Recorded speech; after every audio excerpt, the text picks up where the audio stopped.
Hello and welcome. If this is your first time with us, thank you for stopping by. You're listening to Choose to Endure, the show dedicated to the back of the pack runners, where we share stories, interviews, gear, and training tips specific to the tail-end heroes of the ultra universe. If you haven't had a moment to do so yet, please consider heading over to your favorite podcast app, hit follow, rate the show, and if you're on Apple, you have the opportunity to leave us a short review as well. Those things are like gold dust, they're really appreciated. My name is Richard Gleave. I've been running ultras now since 2017. I've taken on and finished numerous distances at this point, all the way up through 220 miles, and I am unashamedly a member of the back of the pack, just like many of you are. Now, today's episode is especially awesome since our guest was actually suggested by a listener, Brandon Walker. So, hey, Brandon. Hello out there. Thank you so much for the email and the suggestion. And Brandon said we simply have to talk to this next individual. So I am thrilled to be joined in the studio today by Mr. William Iron Will Sprouse, an ultra runner with a pretty incredible story of resilience. After surviving a pretty devastating motorcycle accident and a stroke that doctors said would leave him in a wheelchair, Will has defied the odds to complete over 100-mile races. And he's recently been taking on his biggest challenge yet, running 8 100-mile races in just 7 weeks. Now let that just sink in for a minute. In addition to his personal running achievements, Will is also the founder of the Iron Will 100-mile race, an adaptive-friendly ultramarathon designed to welcome runners of all abilities, including those with physical challenges. Tune in as Will shares his journey, his insights into overcoming adversity, and how he's working to make the sport more inclusive, along with his 100-mile challenges. We'll be back right after this. Discover raw, inspiring stories from runners who've been right where you are. This is the Choose to Endure Ultra Running Podcast with your host. He's English, not Australian. Richard Gleave. Will, welcome to the show. Really fantastic to have you on. There's so much to talk about here, I think. Maybe we start with a little bit of your background. How did you first get into running? Because I think just checking your Ultra Sign Up account, you've been running for some time now. How did that all come about? Where did your love of running come from? Well, in high school, I did do some track, but the furthest distance I ran was a quarter mile, and I played football, so I didn't do cross country or anything. Oh, yeah. My dad was a really good marathon runner. Oh, right. Unfortunately, he got cancer, and he fought it for about 12 years. And upon his passing, I was 35 years old, and I was overweight, weighed 308 pounds. And just to kind of cope with his death, I kind of started to take up running. Yeah. I lost half my body weight in about 6 months, and I was up to running. Oh, my goodness. Over 100 miles a week. Eventually, I would peak out at about 140 miles a week, and then I started to run marathons. That's a lot. Yeah. I wasn't a fast marathon runner, just under 4-hour marathon runner, and I was just kind of doing that as a hobby. Unfortunately, hopefully I'm not going too fast into this, but I had a motorcycle wreck and broke 46 bones. And yeah, I was kind of told by doctors to find a different hobby, but I was pretty stubborn. I got back out there and I started running. So I noticed right away I was considerably slower. Instead of running 8-minute miles, it was a struggle to even get down to 10-minute miles, or 12-minute miles was my comfort zone. Yeah. So I looked to ultras. I had met a guest speaker at the Lincoln Marathon that I thought was kind of crazy. His name was Dean Karnazes, and I actually met him in the elevator of the hotel I was staying in. Very cool. And I'd never, that's the first time I'd ever heard of 100-mile races. And So I kind of looked into it, and I found that after the motorcycle wreck and all those injuries, I still had great endurance, but I just didn't have any speed. So that's where I crossed into ultras at that time. And now, did you go straight for the 100 milers, or was there any kind of build up? I know some people take the normal path and others just jump right in. Yeah. So I jumped right into the 50 miler. I did do some 50Ks later on, but my first one was Dances with Dirt.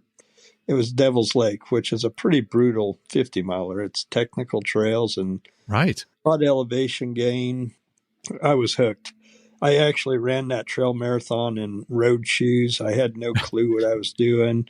And once I switched to trails, I've went back for some road races. Most of them are like Badwater type formats. I did Badwater, Salton Sea, and Honey Badger, but typically the single track trail was what I got hooked on and where my love was. So brilliant. Now, that motorcycle accident that you mentioned, I think that was 2010. Yes. I mean, just a moment on that in the midst of your running journey, my mind is blown a little bit. How did you mentally and physically recover from what I assume was a pretty significant injury? How did you come back from that? What was your mental state? Never mind your physical state. Yeah, well, I'll give you just a real quick on my physical. I hit a dog in broad daylight that came out of the weeds.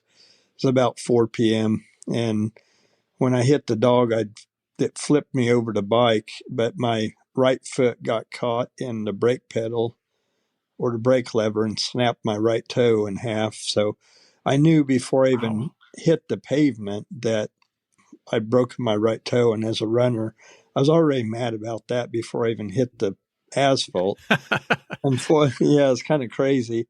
And when I got that toe caught, I was getting ready to face plant right into the asphalt, and it kind of whiplashed me, and it caused me to rotate, and I landed on my right shoulder, across my back and pelvis, and basically everything from my shoulder down was kind of shattered, my pelvis and ribs, backbone, but my back was broken 10 places. Oh my gosh.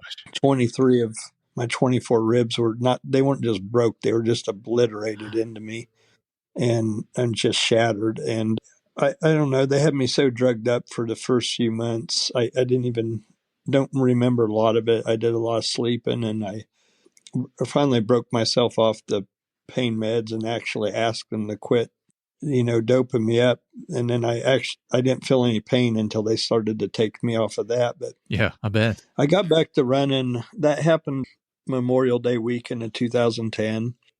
I did my first running attempt in September, but I had some issues. My ribs, when they healed back, they kept cutting me up in the inside, and I'd get internal bleeding. So then I'd have to punch through my front ribs, put a chest tube in, drain the blood. And at any rate, February of 2011, I ran a 50K called the Black Warrior in Alabama. And I ran that successfully as about, 6 hours, 15 minutes, not real fast. And then in 2012, I decided to move up to the 100 miler, and it would be February 4th, 2012. Rocky Raccoon. Oh, yes.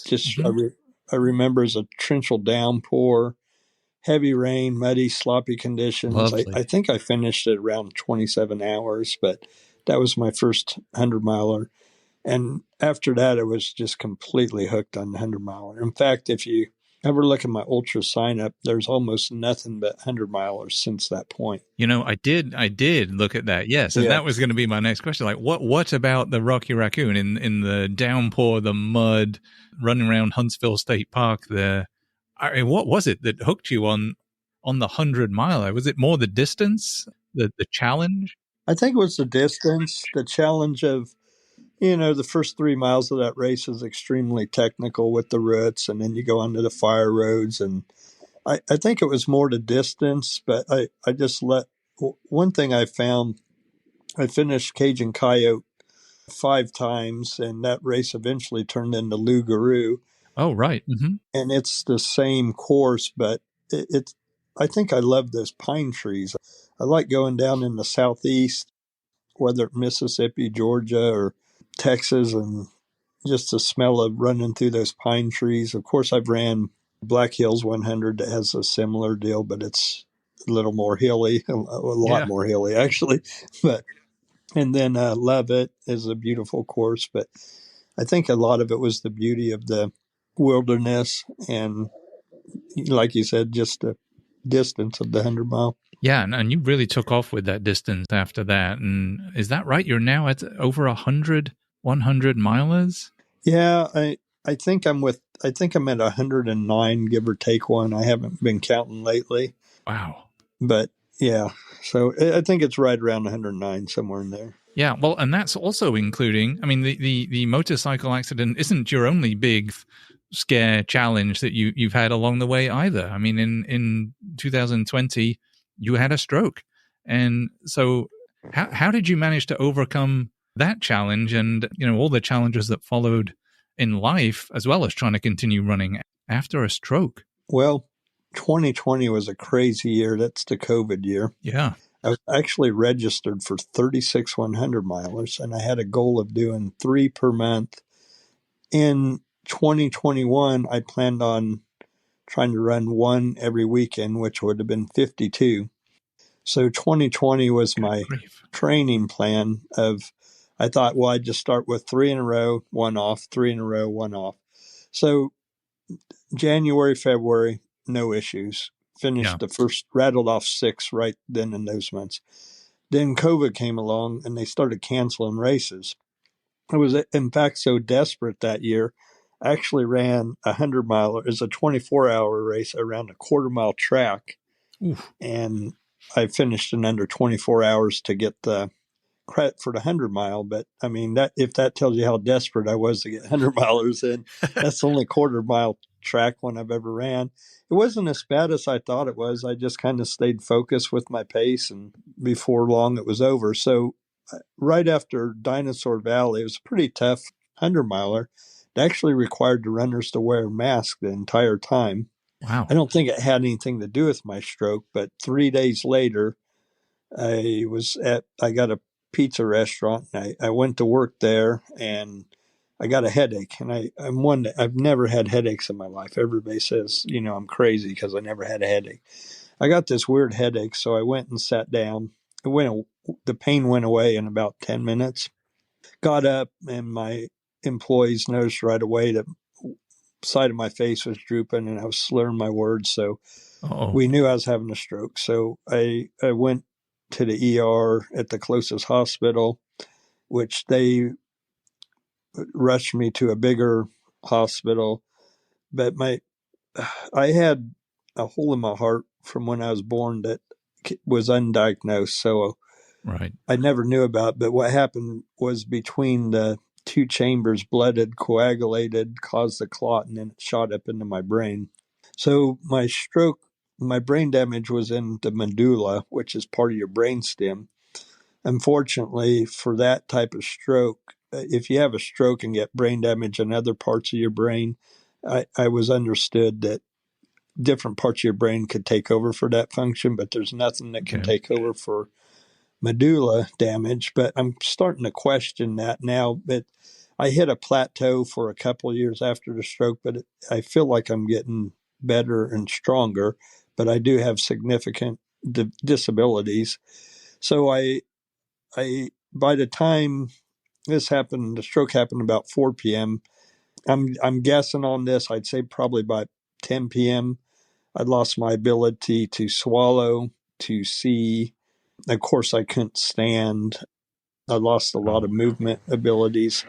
To this day, I have almost no feeling in my right side. I actually have no feeling on the outer surface, but if something's deep enough pain, I can feel a little bit. I also have brain connection problems with mainly 2 muscles, hamstring on my right side and my glute, which are pretty important running muscles. Yeah. So my right side was my strong side, but now my left side is my strong side because my left side functions 100% normal. Right. So I went into this hospital with the stroke, they sent me off to rehab. I was still unable to stand or walk. They were trying to train me to live life in a wheelchair. Had absolutely no visitors allowed because of COVID. Not even my wife could come see me. And I didn't know this, but they were making plans to put wheelchair ramps up at my house. And I got upset during my rehabilitation because they were like, hey, we're just trying to decide whether or not, you're going to need a care worker with you, or we're trying to teach you how to basically do hygiene and get along in the wheelchair. And I said, well, I want to walk again. And they said, well, it may or may not happen, but Yeah. I think I was in there about 7 days, and I stood. I remember it was a Thursday, and I remember early in the morning on one of the sessions, they had kind of like these parallel bars for balance. And I actually stood for 8 seconds before I'd always like fall over to my left. And once I stood for 8 seconds without falling over, I got really excited. Yeah. And I just kept working at it. And I kid you not, they kept trying to tell me it's time for you to, go lay down. You've overdone yourself. You've done enough. But the ultra runner in me came out. By 8 p.m. that night, I was taking my first steps without anybody on a gait belt or alone. I did basically, I went from one day from getting confidence to stand to, I wasn't walking very good and I was really staggering all over, but it got better and better and better. I still have balance issues. In fact, I just ran a 100-miler last weekend, and this guy came up behind me and he goes, man, you're just weaving all over and staggering. I said, hey, it's all right. It's normal for me. I do this at night. I've got, vertigo, and I got balance issues. I said, I'm fine, but thank you. And I hear comments all the time. People come up behind me. I probably run a lot of extra miles because I stagger from side to side of the trail. But it's kind of for a lot of times when I first started out, I never did this before my stroke. I'd have to lay down in the trail and take a little nap and then get up. One race I got up and ran the wrong way, and I ended up timing out because I ran 92 miles, but I ran about 4 or 5 miles the wrong way before I was going the wrong direction.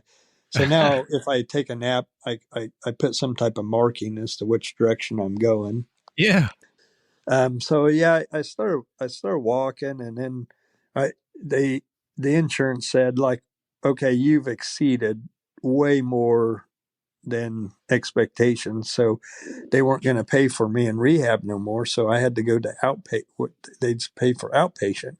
Well, when I went to outpatient, which was closer to home, I told them, they knew me personally. I said, look, I don't want to waste my time with anything but learning how to run again. And they listened to me. They set like obstacles up, and I tried to maneuver over obstacles, and we just kind of geared it towards me, get back to running. We went outside. I ran in the grass because numerous times I would fall over and lose my balance, and that way it wasn't that bad in the grass. Yeah, a bit softer. Yeah, so I worked hard at it, but eventually I got back to, it took me, so I had my stroke in November 2020, and I made my first attempt at a horribly brutal race. I don't even know what I was thinking. But I went to Outlaw 100, which it's got a 48-hour cutoff, and it's not as tough as Cruel Jewel, but it's similar type of technical. Difficult race. Yeah, and I made it 50 miles, and my brain just won't hold my body up anymore. Then I went to Prairie Spirit, a race that I'd finished over 10 times, most of them sub-24s. My PR race was 22 hours and 37 minutes at this course. I thought, okay, I'd get to that. So I went out to beat the cutoffs, and by mile 41, I tried to run with a stroller. I talked with Thomas Green, who had a stroke, and he kind of gave me some advice and helped me out a lot. Unfortunately, he runs with a stroller for balance. We had similar disabilities, But I found out that when I lost my balance, I just pull the stroller over and fall over with it. So, Right. at that race, I kind of ditched the stroller idea. It worked well for him. So I DNF'd Prairie Spirit. Then I went out to Jackpot out in Las Vegas. Right. Yeah. Yeah. Actually scratched that between Prairie Spirit and Outlaw. I went down to Louisiana and ran Red Dirt, a race that I was familiar with. And I made it to mile 75 there, and I can't hold my balance anymore. I had some other issues there. I got off course, got disoriented, added some bonus miles. So then I went to Jackpot, made it to mile 75, had plenty of time left with the cutoff, but I couldn't get my body to even stand up anymore. So I DNF'd there, and then I think it was the first week of June. It might have been around June 6th, and I ran a race down in Oklahoma. It's called the Mother Road. Temperature was 100 degrees. Heat index might have been 115, 120. It's pretty humid. Goodness. Yeah, it's pretty humid down there. But I pushed right through that race. It was a race on Route 66. Oh, very cool. Yeah, it was a road race, and that would be my first 100-mile finish 7 months after my stroke, which I was told was a world record, but I don't know how you compare that. Everybody's strokes are a different degree, and I mean that's what a lot of people told me. But yeah, well, whether it's a record or not, I would say that's incredibly impressive and well done, and all from, it seems, that 8-second stand on your own that seemed to trigger in your mind. Okay, I can do this. Like, it's doable. Once you crack that, then you can get into all the rest of it, right? So I knew it was going to happen, but though back in rehab, they were like, "This is a miracle. We've never seen this happen." But they didn't like me in a lot of ways, but they learned to love me by the time I left. But I told them it's because you guys are negative. Yeah. You don't, and they say, well, we don't like to get people excited about something that may not happen. That was the reason. Well, I had this one gal. It was kind of funny. Well, I was real serious about getting back to it. So I couldn't even walk. So I got off my bed and I was going to just do some push-ups on my knee, and they had me alarmed. So they ran in, gave me a lecture. So then I pulled up my bags and put them on the bed to hold the weight down so the alarm wouldn't go off. And it was like 2:00 in the morning, and I was down there doing push-ups, and everything was all fine, but they come busting in the door, and my heart rate had elevated. Oh. So that's how they knew. Yeah. So after that, they alarmed everything. They alarmed the wheelchair. They alarmed the nurse was just really nasty with me. I don't know if I interrupted her Facebook time or what happened. But that was that Wednesday, and like I said, the Thursday, by about 8 p.m., I was walking on my own, and they had this red band on me that I wasn't allowed to do anything. Well, by that night, they'd given me the green band, and she came back to work on Friday. And right when she walked in, I raised my arm up and showed her the green band, and she was just crying. She goes, "I've never seen anything like this," Wow. But, a lot of it's my ultra running mentality. I just don't take no for an answer. And you can't do that when you run 100-milers. You have to know that you're going to finish. If you get doubt, you've lost the race. Yeah, and there was, I was on a Facebook page the other day, and one lady said, "What's the most important thing that I should work on to finish my first 100?" And I think the answer, my answer was something similar. It was belief. And, there were people like, "Oh, make sure your nutrition's sorted and you've done the strength work." Yeah, you need to do that stuff too. But much like you're saying, my comment was along the lines of, if you don't believe you can do that thing, it's really unlikely that you'll finish. End of story. You've got to believe in yourself, which is part of the reason. I mean, I have some challenges with anxiety and self-belief, and that's part of my reason. That's part of my why for running, is that to sort of work on that whole self-belief thing. To do 100 and 200 miles, you've really got to think about believing in yourself. So yeah, I would agree. It's that belief aspect, much like you're walking again. You got to believe you can do it first, and then everything else. Yeah, and you don't have anything to lose. You might as well try. Right. I had a friend, an early influence. His name was Ken Arbel, great ultra runner. He told me, if it hurts, keep on going. Eventually, it won't won't hurt as much, or you'll go through phases basically of pain and not pain. And it's been true to the most point. I did have in 2014, when I was doing my first Grand Slam, I turned my ankle at mile 20 in a race called the Hawk 100. And it hurt. And I just finished that race, the last 80 miles, by not turning my left ankle. And then I had a 100-miler 2 weeks later called Heartland 100. Oh, yes. And I was cruising on that race, and about mile 70, I just had this shooting nerve pain just up my leg. I was on a sub 24 pace, and I could not run at all. Every time I took a step, I'd have like this electrical shock nerve feeling shooting up my leg.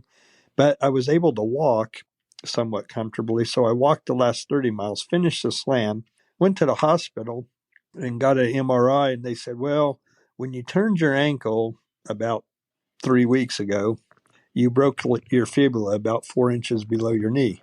So it was broken half. And you kept running on it. And then you tore your soleus. That was the most devastating part of it, was the soleus tear. And actually, in Heartland, in one step, I felt the tear because I felt like a warmness tingling down inside my leg, and that was the blood from it. And then that triggered what's called the post-tibular nerve, and that's what was causing the electrical type shock. Man, you've had some challenges going on. Yeah, so to a point, if you run through pain, it usually gets better, but that one never got better. Yeah, that one's not going. There's no ibuprofen to fix that one, is there, when you're running? Now, broken. Yeah. So Will, you talked about your Grand Slam there, but like currently you're in the middle of, I think, what we're calling a double Grand Slam, 800 milers in 7 weeks. Yeah, it's a double slam. What was the inspiration behind taking this on?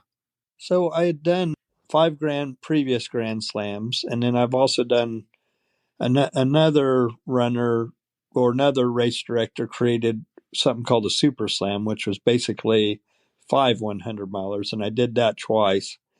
So I decided to try to up the ante and let's do a double slam. Wow. But most of the slams, all the slams I did weren't back to back 100 milers. They would have a few weeks of rest between. So I decided I'd try to do 8 100 milers in 49 days. So I call it the Iron Will Double Slam 849. So it's 8 100 milers in 49 days. I had some people interested. I advertised it for a year, but unfortunately, I'm the only one that entered it. So I'm just out to prove that it can be done.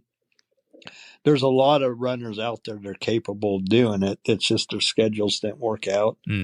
Another thing I heard was the cost. Well, I only race direct one of those 8 races, and that's the Iron Will 100.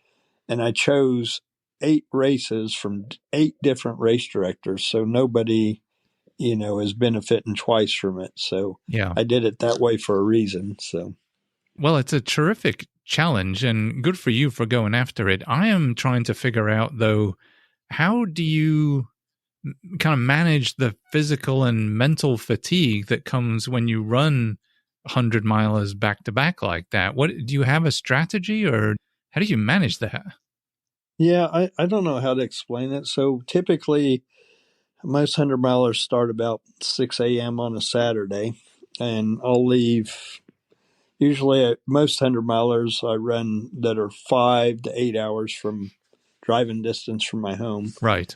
So I'll leave on Friday after work, basically get to the hotel, get up, run the 100 miler, drive back, and then I work at 5 a.m. on Monday. Cool. And like this morning, I went to work at 5 a.m. after completing a 100 miler. And it's gotten to where my legs aren't too bad now. I just ran Cowboy. I just finished Ultrapalooza last weekend, but the weekend before, Cowboy was all exposed, and it was about 94 degrees up in Nebraska. Ooh. And I didn't carry enough water, which a lot of so over half the field, about half the 100-mile field DNF'd that race. And I think most of it was due to hydration issues. Yeah, it's very exposed on that course. Yeah, so I had to actually, I'd ran that race before in November, which was no problem because it was a lot cooler then. But I had to kind of ration my water out and slow down and take a lot more walk breaks. Even though I could physically run, I knew that if I ran, I'd run into water issues. Yeah. There's some long stretches there, like the first one is 33 miles till you see your crew, and then you see your crew about mile 50, and then you don't see them again till mile 75, and then you don't see them again till mile 100. But they did have some unmanned water stops, but it was still tough in that heat, so I had to just slow down, and I was able to finish it in 30 hours and 51 minutes, which the cutoff is 32. So when I'm running back-to-back hundreds, I'm not trying to go for any PRs or anything. I mainly look at the cutoff and try to give myself a little insurance, like at least an hour underneath it, and just complete that, save what I got for the next race. So Monday I'm active at work, and Tuesday I just try to stay active, keep my body moving, and usually by Wednesday or Thursday my legs are pretty much back to normal. But I will say in the heat with the Cowboy one, my legs were still pretty trash going into Ultrapalooza, but I was able to run about, I think it was 29 hours and 34, 29, 35, and the cutoff was 30 hours. Oh, So my legs feel a lot better this week than they did after Cowboy already. do you find that developed over time? So the more you did the races back to back, your legs got better and better after each one? Or is that like... Yes, I do. And I do a lot of other weird stuff. When I marathon ran, I used to do ice baths and all that. Yeah. Well, I found out from experience, now I do hot tubs or saunas. Okay. So Get the blood flowing a bit. yeah, what cold does is it constricts your blood flow in your blood vessels, and it makes you feel better. But blood flow is the key to healing, and heat promotes blood flow.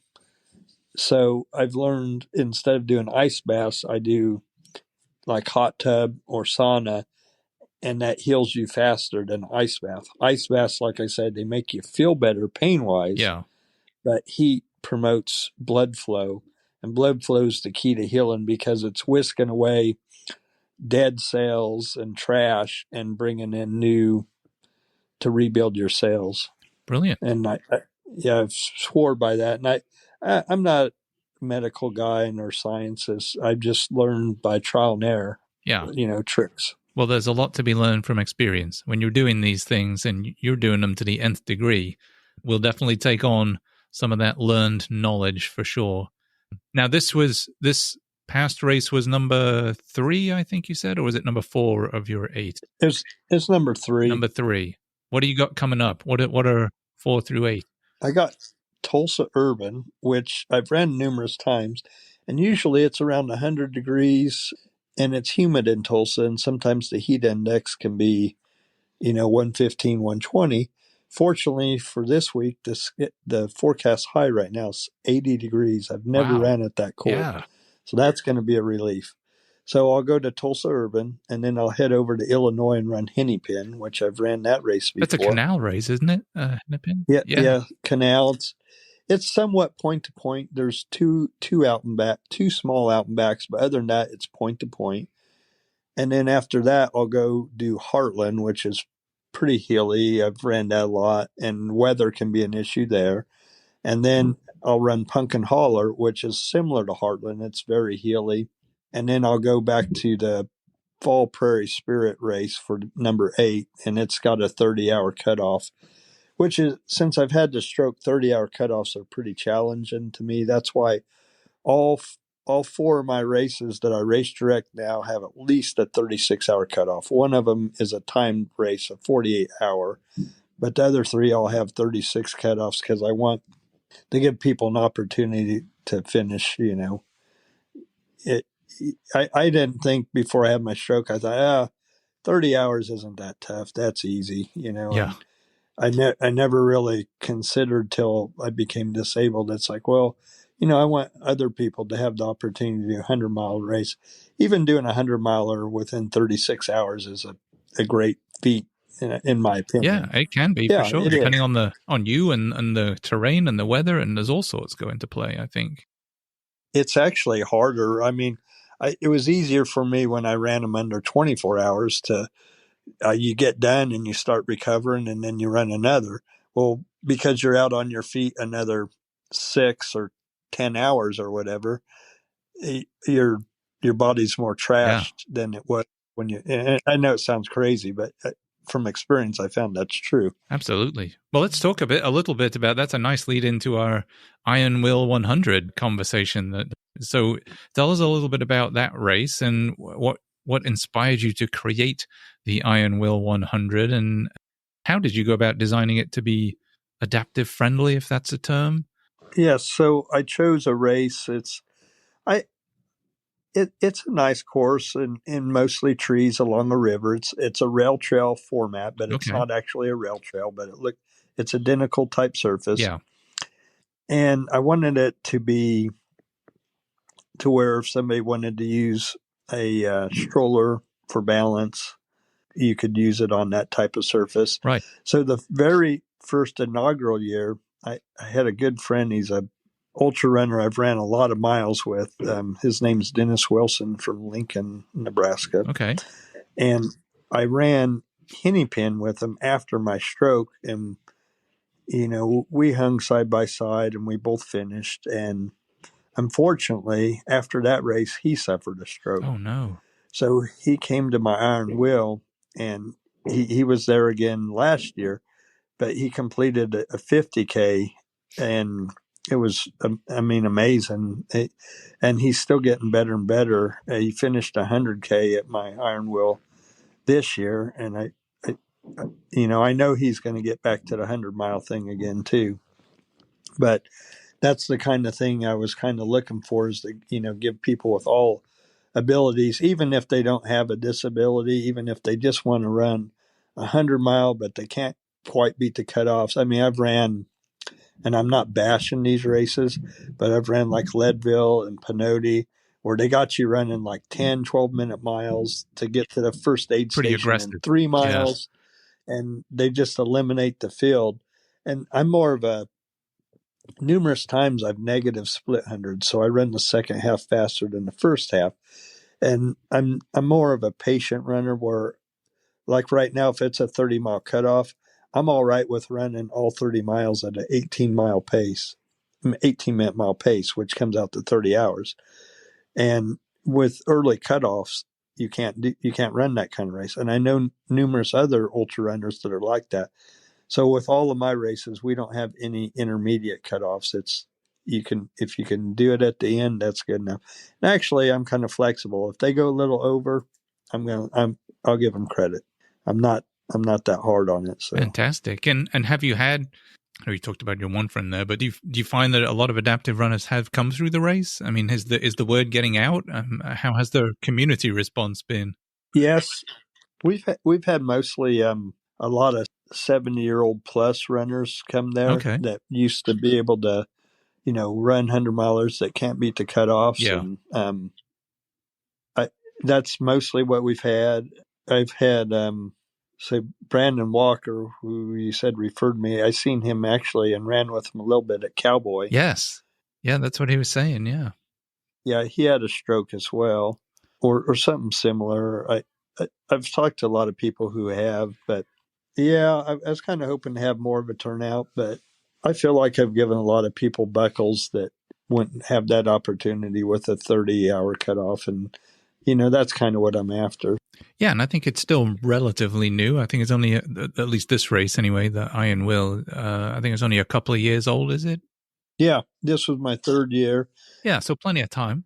And another race that's really reasonable is Scott Coomer's Badger. He does a 36-hour cutoff. Yeah.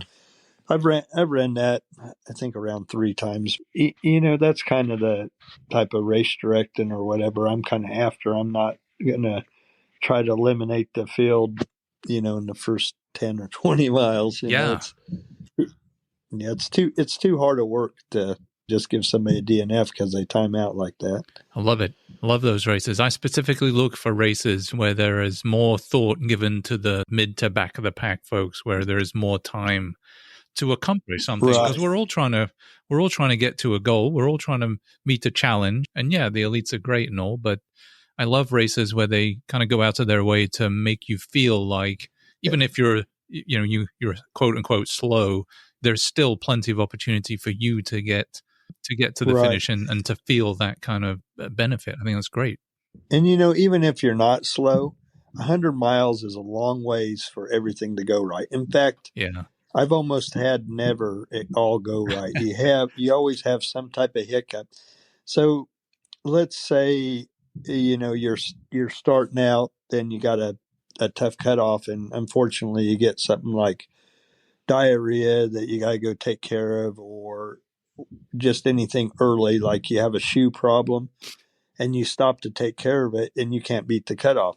Now, later in the race, a lot of people have digestive issues where they got to stop, take care of it, or just go to water because they can't hold anything down. Yeah. So that gives you a chance, and you run into one bad area and then you've missed the cutoff, or you get lost. I've had that happen early in the race. Yeah. And you want to, even though you've got bonus miles, it's kind of nice to be able to recover and finish the race. But with early and intermediate cutoffs, that ends your race. Yeah, you're out at that point. So now, Will, you've done, I think we said 109, was it? Actual 100-mile races, and you're 3 down and the rest to go on your double slam here. Do you have a most memorable 100-mile race of those 109? Well, one that stands out for good or for bad, either way, but one that stands out. I've got a few that I'll have to mention. So I have the 2013 Prairie Spirit Run, which there was a chance of snow in the forecast. I ran down, it's a 50-mile out and back. I ran south with the wind at my back, turned around, north wind was 50 mile an hour, and the snow started dumping. By the close to the end of the race, well, shortly we were running in a foot of snow and a north wind. Goodness. It was like blanking out our headlights. You had to wipe it off like every 10 seconds because it just blacked out and you couldn't see the trail, was running side to side. Long story short, somebody went off the trail, called 911, search and rescue came out. So the Rangers came in and shut the race down. And I was at an aid station called Richmond. I was at mile 88 and I had 7 hours to the cutoff. And I was still moving at 16 to 17 minute miles in the deep snow. I was dressed adequately. I came prepared. I made a wardrobe change at the turnaround. I was in Gore-Tex shoe. I mean, I was fine. I could finish that race, but the park ranger pulled me off, so I got a DNF on that. But I finished about 90 miles. And so another memorable one would have been Cajun Coyote, one of the hurricane years. It just was torrential downpour, and a cold front came in and turned it into freezing rain. But I ran through swampy technical trail conditions. And it's the same course as Lougarou, exact same course. And I just ran in torrential downpours. And by the end of that race, a lot of places were waist high in water that we were running through. It was cold rain and it was freezing rain, but my car was just a solid ice cube by the time I got done with that race. So I was able to finish that race. And then another memorable one is Cruel Jewel. I love that race. It's so tough and technical. I was able to finish it. I ran through 2 nights without sleep, but it was 47 hours, 11 minutes for me. But wow, I don't forget that race because it was so tough. And it's probably one of my favorite races because of the challenge.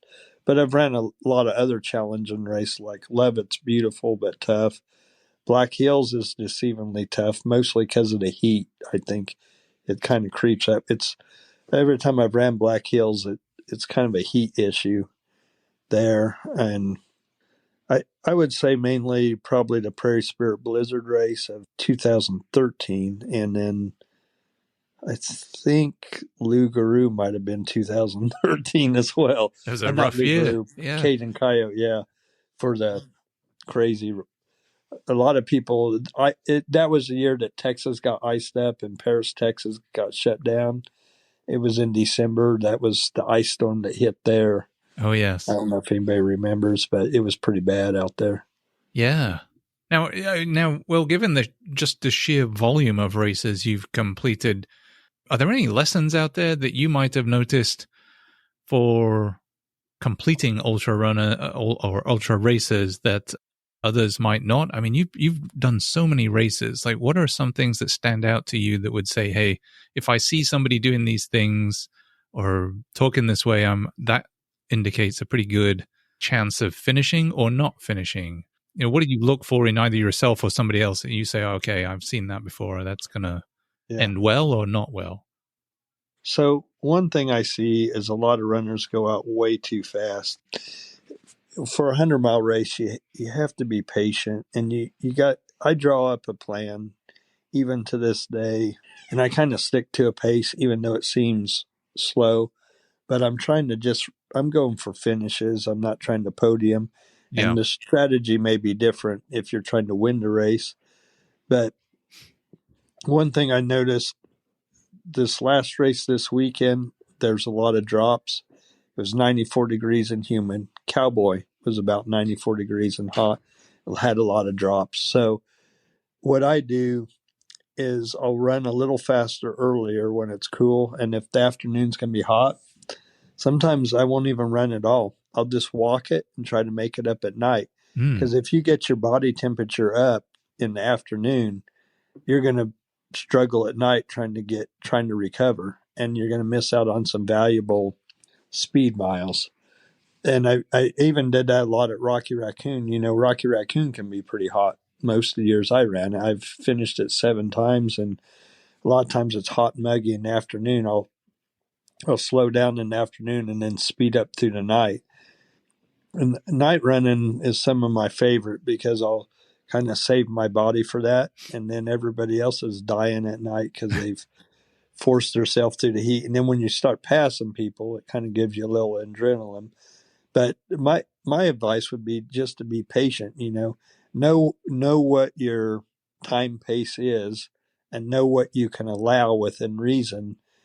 Slow down in the heat. I've finished Honey Badger 10 times, and it's a race on asphalt with no shade, and usually the asphalt's 160, 170. It was designed to mimic Badwater. I've finished Badwater Salton Sea. I've crewed at Badwater. I've paced at Badwater. A lot of that, though, is prep. You got to prep yourself for heat training. But yeah, other than that, you need to know when to slow down and not be a hero. Because if you try to go too fast, your race is going to be over. There was a guy at this last race yesterday that I finished that he overdid it in heat, and he left in an ambulance. Unfortunately, the ranger had to haul him from a trail to a road, and then as I was running across the trail, I seen the ambulance loading him up. But it's you just don't want to push your body too hard within reason. But prep and training is a key too, as well. Yeah. Now, is there anything, Will, that kind of keeps you, like, what keeps you coming back to these? What is it that keeps you motivated to go on to the next 100 and the next 100? Oh man, I tell you what, I don't know what it is. I actually hate training anymore. I hate running, but during the week I'll do it because I have to. Yeah. But when I show up at that starting line, I'm just in my own world, and I love it. I don't know if it's I found like I reach a pain level with the 100-miler, and then if you push through it, it kind of goes away, and it kind of sounds weird, but it's more like a pleasure, or I don't know. It's a weird thing. If you push through the pain, it gets better. But I just enjoy the whole atmosphere. The ultra running community is awesome. They're like family, and just being out there in the wilderness and running, and I just look forward to it. If I could afford it, I would run every weekend. But, yeah, it's an expensive hobby, that for sure. It is expensive. Yeah. Yes. Now, So, Will, one of the things we try to encourage guests to do each episode is potentially choose a song to add to the free Spotify Choose to Endure playlist. This typically ends up being something family friendly. Maybe it lifts you up or it motivates you, or it's just something you like to throw on while you're out moving on a trail or wherever you guys are moving. Do you have a song? Do you have anything? Do you listen to music? And is there a song that sticks out to you that, that's the one it's one that gets me going when I need a pick me up? Yeah, I listen to all types of music. I listen to everything from heavy metal, hard rock, to country, usually just classic type country, older country. Oh, yes.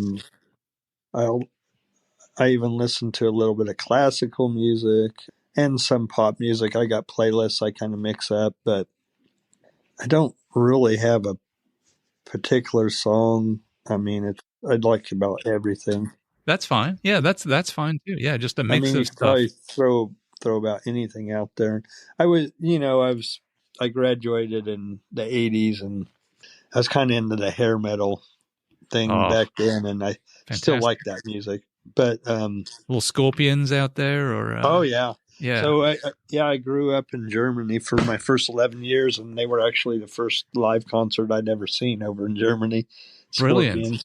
Yeah, definitely. Well, I might throw some Scorpions on the playlist then, just for you, Will. Yeah, because I certainly enjoy some Scorpions, so I don't mind putting them out there at all. We'll do that. We'll find a good Scorps tune. Yeah, that sounds good. Well, so as we start wrapping up this episode, I know I feel like I am pretty inspired by Iron Will's incredible journey from surviving a near fatal motorcycle accident and a stroke to becoming a pretty formidable force in the ultra running world with over 100-mile races under his belt. Will has shown us really, truly what it means to overcome adversity. I love his commitment to pushing boundaries, taking on the double slam, the 800-mile races in 7 weeks. That reminds us that endurance is not just about physical strength, but also power of the human mind and spirit. And I think this story, if anything, teaches us that while the path may be tough and unpredictable, with the right mindset, with some grit and a bit of support, I think we can all rise above our challenges, and you don't have to be elite to be an absolutely incredible human being. Will, if people are interested in following along with your journey, where would be best for them to go? Are you on the socials? Do you post anywhere? Where can we follow along with you? Yeah, the only thing I'm on is Facebook. Okay, cool. My wife will post as my name, and she'll give updates to the race. And a lot of people think that I'm doing that during the race, but I don't. I shut my phone off during the race. Yeah, and I save it for emergency. So if you see while I'm running 100 race, she usually posts updates about every 10 miles. Okay, and she'll post on my Facebook page. And if you're a runner, you're welcome to, friend me. I pretty much am on Facebook for just the ultra community. I don't do any political posts or anything. So I just mainly am there to communicate with my ultra running community. Wonderful.